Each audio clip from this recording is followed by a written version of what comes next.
ना Abdul Latif number WD42। मैं नौकरी खलोता डोरां कर रहे सवेरे आया पट्ठे वड्डे कुतरे पाए उन्होंने फोसी गुआ मिले मज्जां बैरियां चोइयां चो के शाम को घर भाग गया।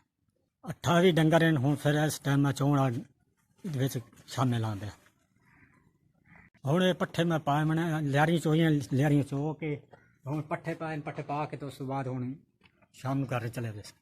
सुबह 9-1 बजे आ गया। उम्र है 32 साल। बाल 2 मेरा फौत हो गया तो बच्चे की हूँ शादी कर दी सी। शादी मैं कर दी बच्चा मेरा फौत हो गया सी।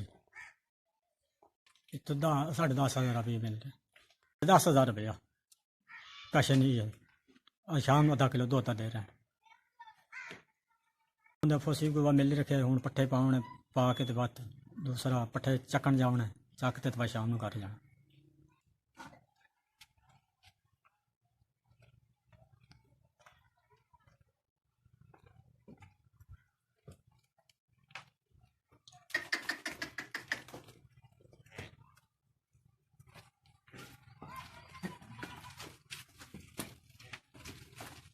इस उम्र काम कर रहे हैं मजबूरी है नहीं पूरी पौंदी तो इस वजह तो इस उम्र कर रहे हैं फिर दुआ करने वाला है कोई ना बच्चे की शादी कर दी सी उस बाद हूँ दुआ होंदा नहीं तो ही मजबूरी है करते खाते पे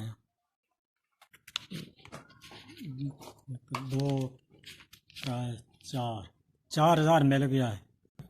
इस भी 4,000 पहुँचाया जै दिता उन्होंने बच्चों ने दुआव की जै दिता उन्होंने बच्चों ने लख लख दुआव की अल्लाह उन्होंने जै खुश हो 4,000 रुपये दिता मैं बड़ा उन्होंने राजी हाँ बड़ा खुश हाँ तो अल्लाह उन्होंने हाज करावे अल्लाह उन्होंने बच्चों की खैर रखे। दुआव कर रहे हैं अल्लाह उन्होंने घना देवे। मेरे घर वाले दुआव करे सारे दुआ करे।